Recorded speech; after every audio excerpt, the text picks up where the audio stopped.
Thanks for tuning in. GS Little Talk Live. What a party. Hey. Everybody good? Hey. Say hi, lady. I see Nikki. Alrighty, folks. Welcome to BitterSweet Little Talk. Thank you so much for logging in. I'm going to give you some time to get situated so that you'll be here to participate with me. So I'm going to give some folks some time to log in, all right? All right, folks. Hey.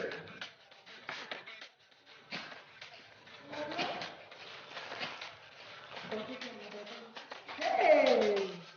All right, now. We're going to get started.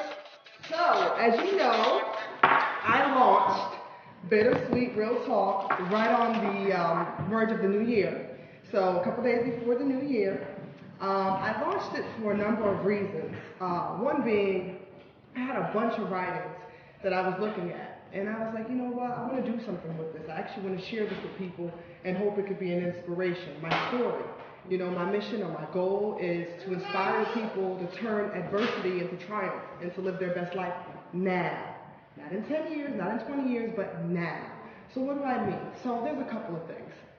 One, if you've been to the site, you may have read on my welcome page that I suffer from an autoimmune illness and a genetic disorder. So what is that? Well, in late 2008, I was diagnosed with Graves' disease, which is a thyroid issue. And many Americans have it, and they take medication and they're just fine. But no, not Arlene. Apparently, I had a genetic mutation that wasn't diagnosed until 2014. So all these years, I was struggling with trying to treat my thyroid, and my body wasn't responding. I'm in pain most days. I have 2 herniated discs in my low back. And I say all this not for sympathy, but to kind of tell you where, my story and where this is coming from. Many people think of an individual who's sick, they're like debilitating sick. They judge you by the outside, but they have no idea what's going on inside. So BitterSweet Real Talk is my journey to recovery. I'm working with my doctor now, not 100%.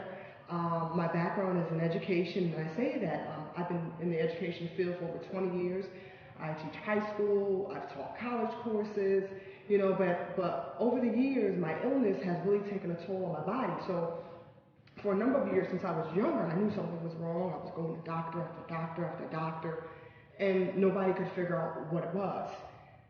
And it's frustrating, and I will talk about that more so in some upcoming posts.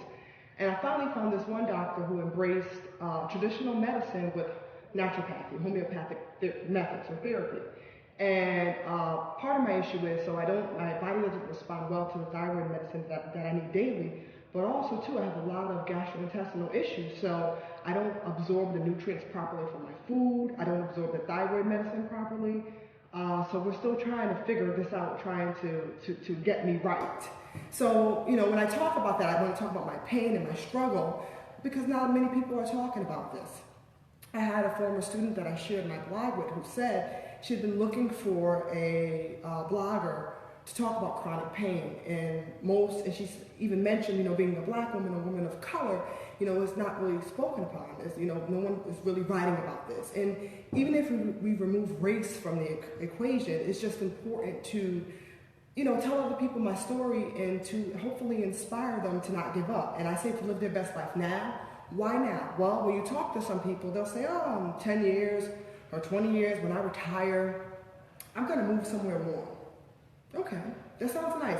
But if you remember, I told you all that I suffer from this autoimmune illness and from chronic pain and so forth, and I'm young. I don't want to wait 20 years. I want to do it now. So, my doctor has told me I need to leave the teaching profession because it's taken a toll on my body, the stress. I love working with young people, but I definitely need to move on. I'm working, obviously. I need insurance. I told you all I take medication daily. So, but I do love working with young people, and I'm happy to have had that as a part of my life. But I like to also move on and inspire people, like I said, to overcome adversity and to turn it into triumph and to live their best life now.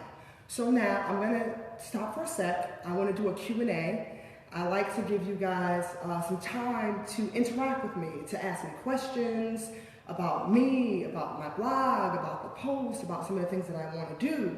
Another piece that I want to mention to you all is when I say I want to use my story to inspire people, some of my services that I will be offering, not just writing, as my therapy to also help other people, but also too, I will be offering speaking services. So I've been speaking to crowds since I was a teenager. I've hosted events. I hosted a forum in high school to inspire young people to figure out what their next career move was going to be or what they were going to do after high school. I was 16. I've introduced keynote speakers. I was a keynote speaker. I've emceed events. One of my most memorable speaking engagements was at the National Press Club for Scholarship Month, and I was on the panel with Ted Kennedy, Colin Powell, and Miss America at the time. It was very it was humbling, and I was happy to be there to share my story so they can continue to finance or help provide scholarships for people like me who went to college off of scholarships. We all know college is extremely expensive.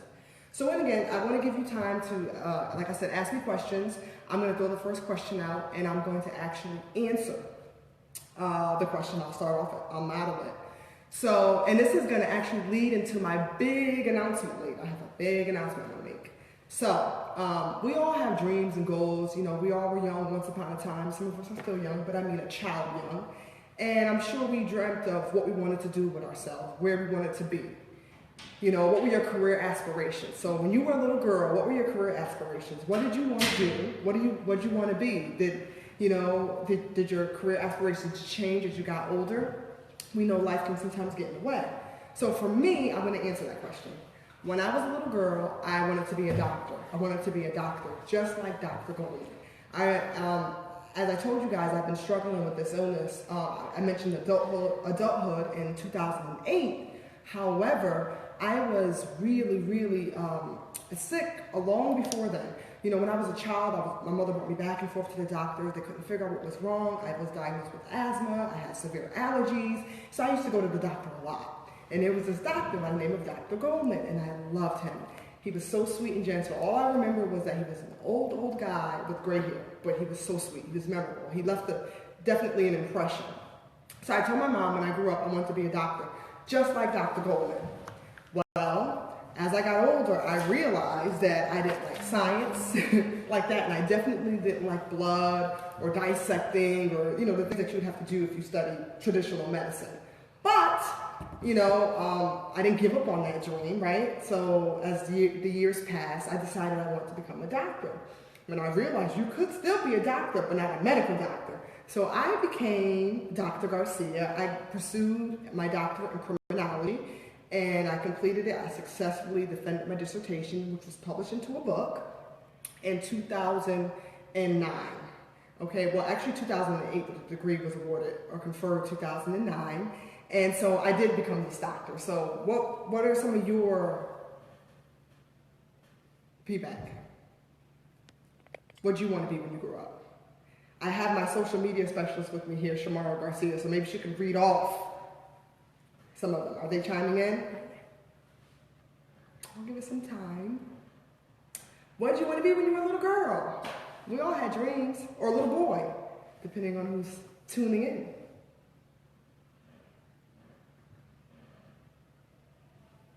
Anything yet? No. I want to be a doctor. You want to be a doctor? Okay. Zelfa wanted to be a doctor. Wow.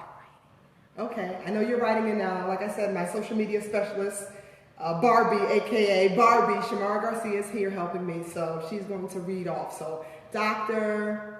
And what are some reasons? So we want to be a doctor. What else do we have? A vet. A vet? A veterinarian? Okay. And thank you. Thank you for giving me some feedback. A writer. Somebody wants to be a writer. Wow. Okay. All right. Well, I know we always, so some of you, I'm sure that are tuning in have kids, right? So what would you suggest for your young child, whether it's a boy or girl? What would you suggest for their future? What would you want them to be? What would you nurture in them? My mom was funny. It was this doctor for me, and then I flirted with being a lawyer. I even flirted with being a lawyer later in life. I actually took the LSATs, but by the time I was, I guess, trying to pursue a law degree, I was too sick to actually sit for the test. I was in a test, and this is before the genetic disorder was found. So I couldn't even concentrate. I would get massive headaches, and I knew that's when I really knew something was wrong. I couldn't sit there and focus for 3 hours. It was bad, really bad. Someone said they want to be a singer or a teacher. A singer? Or a teacher. Wow, okay. Tasha, our life. Okay, that's Kiki. Hey, Kiki. And share with you some of the background or the backbone to my site here. So, as you know, I'm the founder of BitterSweet Real Talk. And I named it that because life has so many bittersweet moments, right? We go through the bitter, the sweet, and unfortunately the ugly. And that's why I left it with real talk. I want to keep it real. So some of the bitter. Some of my posts on the bitter, I have one post called Who Am I? I wrote this post in college, and this is before I knew what was wrong with me. So before I knew about the Graves' disease, before I knew about the genetic mutation. I just knew I felt horribly most days. So my post talked about I'm a girl that's, full of anger, love, bitterness, and care. I was compassionate, but I was angry. I had a lot of mixed emotions, and I didn't know why. So that's one of the bitter posts. One of the sweet posts is my rap on teaching. I made a rap song, and if you want to hear more of the story behind it, it's actually a funny story. I would